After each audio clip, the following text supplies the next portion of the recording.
مولدني أمنتا دمو فلا سما. بسم الله الرحمن الرحيم. الحمد لله صلاة والسلام على رسول الله صلى الله عليه وسلم. أما بعد السلام عليكم ورحمة الله وبركاته. جلتمتوتا كبجمتوتا هردفتوتا فيديو خنا كتاتن حواسكية بقرب بين نقاف قرني خير كيس إنجراكس يرولي غرغرا واي مولداتي والقبته نموني إلالشا يوكا أمالي هبنو غرغرا قبني مولدني بدارا يروجتي نموتا توكو توكو تهمتو بدعان لمتي قودما جداني طرّي كارورا وفي يوكا كايو جلنا وفي اتنجج فتن بربادا أكا إسني قالوا إفا إسني قولوا بربادا مولدني بؤورا أمانتي أسو هنتاني فلا سما سبب نساء مالي يوكا متاتي ربي القرآن أساكا يستي دبتي مال ننجرا يا أيها الذين آمنوا أطيعوا الله وأطيعوا الرسول ولا تبطلوا أعمالكم يا ورنتي أمنتنيه ناف مسكما ناف أججما إرجما كيالي إيجانا أمالي إساف تولي جدا دلقالي غاري چراق التني نبراق أبدا إنبالفتنا جدا رسول عليه الصلاة والسلام مال جدا من عمل عملا ليس عليه أمرنا فهو رد دلقان شريعة ربي كراهن تاسفن قنكما أكفر أتمهن قمن رسول عليه الصلاة والسلام في من نجرد كان يروجنو مولدني فلاسمة تأوني سايفة قلال فلاسمة جتشون مالدا بارتي فيلوسوفي كيسا توكو كتا لوجيكي دا لوجيكين آدا إساتيتني بريميسيسي يوكا يادا بؤورا غبابدو فداتي يادا غولبي سمو الرافدة if Mr. X is this Mr. Y is this therefore this is this edetu man this ajecho therefore this is this insuni ragaadhaan osoo hin taane dhugaadhaan osoo hin taane ragaa bu'uuraa irra dhaabbatee goolabbii sammuu irraa namni kaa'uudha.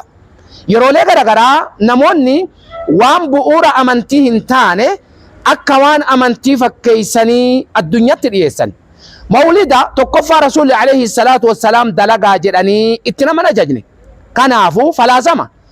Lammaffaa warri dhugaadhaan ergamaa Rabbii jaalatu ummanni sahaabaa babbareedaan sun tokkoonuu mawlida hin kabajne. Warroonni akka Abbaa Bakrii, Umar, Ali, Uthman warroota jaalala ergamaa Rabbii keessatti illee fakkeenya hin qabne. Kayrii futunuu keessatti illee fakkeenya hin qabne. Ka eeganaa ammallee waan kayrii jedhamu yeroo dhagahu dalaguu keessatti illee yeroon kennine sunniin Rasuulli alayhi salaatu wassalaam waan dalagaa jedhanii ittiin ajajneef hin dalagnelle takku waan kana hin beekanille. Akkasuma ummanni taabi'aa hordoftoonni ummanni gaggaariin jaarraalee hedduu eega Rasuulaati alayhi salaatu wassalaam dhufanis waan kana dalagaa jedhanii namallee ittiin ajajne ufillee dalaganii namaaf hin dabarsin. Inni biroo wanni beekamuu qabu guyyaan ergamaan Rabbii Rasuulli alayhi salaatu wassalaam dhalatan guyyaa Rabiul Awwal bultii 12 san irraa kan addunyaan hayyoonni islaamaatti olii galan 12 miti. Guyyaan inumaayyuu ulamaa'iin hedduu isaa itti olii gale guyyaa 9ffaadha.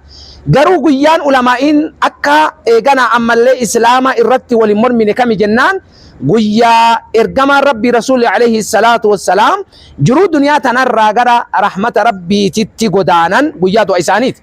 Guyyaan du'a isaanii guyyaa eeganaa ji'a amma warroonni shubbisu lafa dhiitu 12 kana keessa Rasuulli alayhi salaatu wassalaam duniyaa tanarraa gara rahmata Rabbiititti eeganaa godaananii jechuudha. Guyyaa Rabiul Awwal bultii 12 dhalate jedhanii warri lafa dhiitu sun guyyaan ergamaan Rabbii itti boqatan yoomi jedhee gaafatumaa wallaale.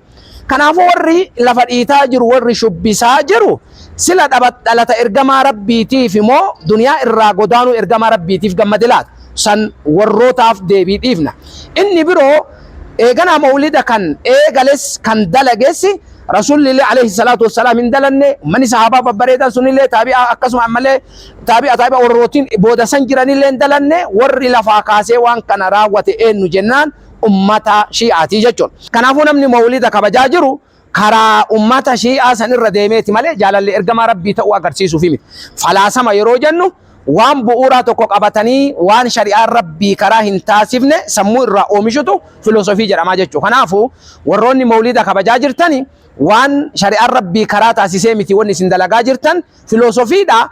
دلقا فلسفي نمني دلقي أمو فلسفي سنبرا دقيو من داتش أرقة مالي ربي بران أرقته رسول الله عليه الصلاة والسلام من عمل عملا ليس عليه أمرنا فهو رد مردود إيجانا عمل دلقان شريعة ربي كراين تاسمني نمني دلقي دلقان إساء إراهين كيبلمو كناف يانا ربي أمنته دلقا غاري خيري شراك التيتين جت ولا تبطلوا أعمالكم جري ربي خيري شراك التنين برا قبدا هم بليسنا جري بدا عداف شبساف جتشا نياتا رغاتي قويا مراساتيف جتشا دلقا دلدي لفاق عبدو افجلا هم بليسنين أمسكية والسلام عليكم ورحمة الله وبركاته.